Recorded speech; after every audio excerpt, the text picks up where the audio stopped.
Hello friends, आज आपण बघणार आहे बचतीचे महत्त्व. This is a conversation between two friends. So let's start. तर हे दोन मित्र आहेत, अमित आणि सोहम. जैसे कि आप किसी छुट्टी से आने के बाद अपने दोस्तों से मिलते हो, बातें बातें करते हो, उसी तरह से सोहम और अमित बातें कर रहे हैं. चलो तो शुरू करते हैं. सोहम इथे म्हणतो, काय अमित, कसा आहेस? क्या अमित, कैसे हो? मामाच्या गावाहून केव्हा आलास? मामा के गांव से कब आए? तो जनरली हम जाते हैं ना यहाँ, तो उसी तरह से अमित कहीं तो गया था तो वापस आ गया. तो अब सोहम उसे पूछ रहा है.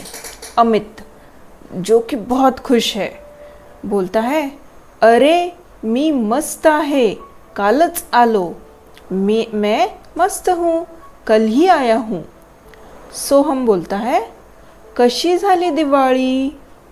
दिवाली कैसे हुई तुम्हारी? तुमने कैसे मनाई दिवाली? तो अमित कहता है, अरे खूपच छान, बहुत बढ़िया हुई हमारी दिवाली.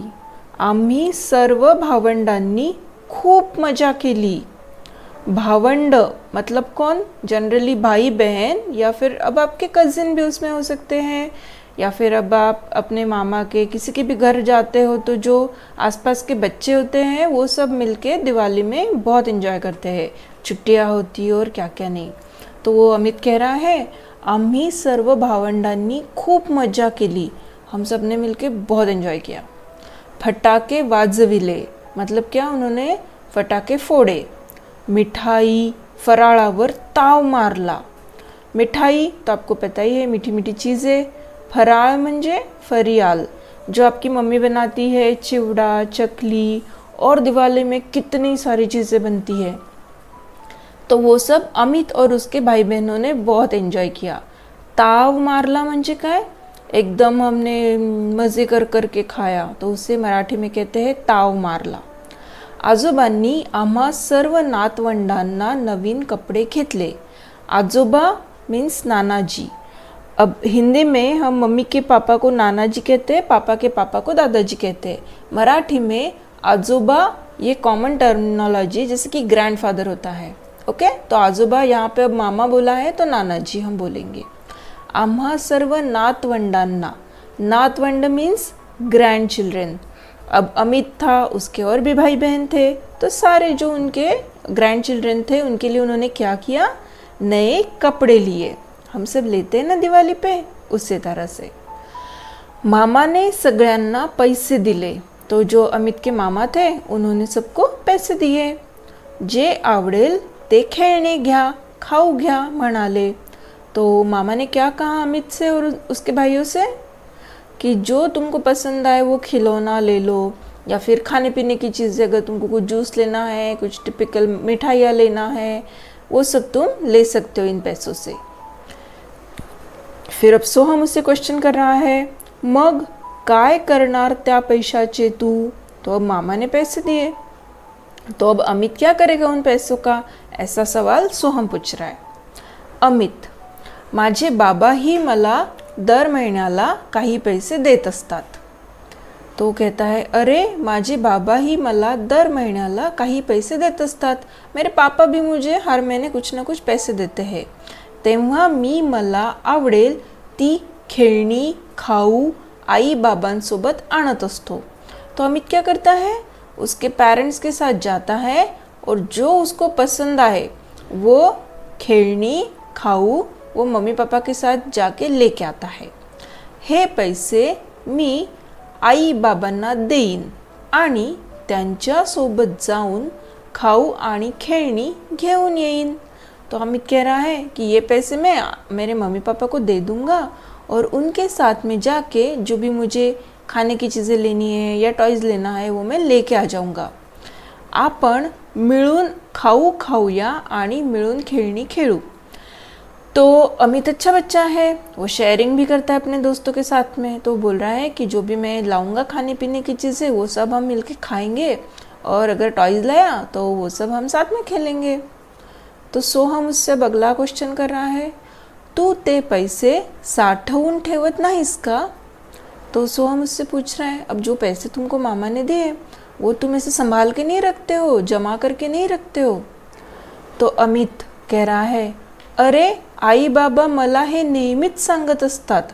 अरे मेरे मम्मी पापा भी मुझे यही बोलते रहते हैं कि पैसे बचा के रखा करो. फिर सोहम कहता है, मलाही माझे बाबा मामा मावशी आत्या पैसे देत असतात. तो सोहम कह रहा है, हाँ मुझे भी जितने भी मेरे जो बड़े हैं घर के, जैसे मम्मी पापा हो गए, मेरी मौसी हो गई, आत्या मतलब कौन, बुआ जी, सभी पैसे देते हैं. अमित फिर उससे पूछता है क्यूरियोसिटी से, तू काय करतो त्या पैशाचे? तो तुम क्या करते हो उस पैसे से? तो सोहम उसे कहता है, अरे मी ते पैसे खर्च करत नाही, मी ते पैसे खर्चच नाही करत. तो सोहम वो पैसे खर्चा करता है क्या? तो नहीं. आईने मला एक पिगी बैंक आणून दिली आहे. पिगी बैंक तो आप सबको पता ही होगी, सबके पास होती है ना, हम उसमें छोटे मोटे पैसे डालते रहते हैं. तो सोहम को भी वही आदत है, उसकी मम्मी ने उसको एक पिगी बैंक ला के दी है और उसमें वो पैसे जमा करके रखता है. अमित फिर उससे पूछता है, साठवलेल्या पैशाचे तू काय करतोस? तो चलो तुमने पैसे बचा के रखे पिगी बैंक में, तो तुम उस पैसे का करते क्या हो? सोहम, मी हे साठवलेले पैसे वर्षातून एकदा म्हणजे दिवाळीला एकत्र करतो. ये जो सब पैसे वो जमा करता है पूरे साल भर के, वो एक बार दिवाली में निकालता है. जैसे देखता है उसके पास कितने पैसे जमा हो गए. आपल्याच वयाची आणि लहान, मतलब उनकी ही एज की, वय म्हणजे काय, एज, उनकी ही उम्र के जो बच्चे हैं और उनसे भी छोटे जो बच्चे हैं, मुले म्हणजे काय, बाकी आसपास के बच्चे, ज्यांना दिवाळी आणि इतर सण साजरे करता येत नाहीत. अब आपने आसपास देखा होगा, हमारे काफ़ी सारे गरीब परिवार होते हैं जिनके ऐसे छोटे छोटे बच्चे, उनके पास कोई पैसे नहीं होते हैं, ना फटाके, ना बुक्स, ना टॉयज़, ना तो नए कपड़े. तो ऐसे सब बच्चों को सोहम हेल्प करता है. कैसे? काही मुले तर अशी आहेत ज्यांना आई वडील नाहीत. आपने ऑर्फन बच्चों के बारे में सुना होगा, जिनके मम्मी पापा तक नहीं होते. अशा काही मुलांना मी माझ्या साठवलेल्या पैशातून पुस्तके, खेळणी किंवा इतर काही उपयोगी वस्तू देतो. तो सोहम क्या करता है, उसके जो बचे हुए पैसे हैं उसमें से वो पुस्तकें मतलब किताबें, खिलौने और बाकी जो उनकी ज़रूरत की चीज़ें होगी वो सब वो देता है. त्यावेळी त्यांच्या चेहऱ्यावरील आनंद मला खूप समाधान देतो. तब क्या होता है, वो बच्चे बहुत खुश हो जाते हैं कि अरे वाह, सो हमने उनको इतना सब दिया. तो वो बच्चे जो हैं वो बहुत खुश हो जाते हैं और उनकी खुशी देख के सोहम खुश हो जाता है. फिर अमित कहता है, खरंच मित्रा, सच कह रहे हो दोस्त, माझ्या हे कधी लक्षातच आलं नाही. अरे अभी तक मेरे ध्यान में क्यों नहीं आई ये बात. आजपासून मला कुणीही पैसे दिले तर ते मी साठवून ठेवणार. अब से मुझे किसी ने भी पैसे दिए तो मैं जमा करके रखूँगा. त्या बचत केलेल्या पैशाचा उपयोग गरजू मुलांसाठी करणार. और वो जो संभाल के मैं पैसे रखूँगा उसका मैं जो उपयोग है वो किस लिए करणार, गरजू मुलांसाठी, मतलब जो बच्चों को सच में ज़रूरत है, ज़रूरतमंद बच्चों के लिए अमित उन पैसों का यूज़ करेगा. धन्यवाद मित्र. तो देखा दोस्तों, बच्चे आपस में ऐसी सब बातें करते हैं और नई नई चीज़ें सीखते हैं. इसके बाद का जो वीडियो है इसमें हम देखेंगे इसी चैप्टर से रिलेटेड कुछ सवाल और उनके जवाब. Thank you, bye bye.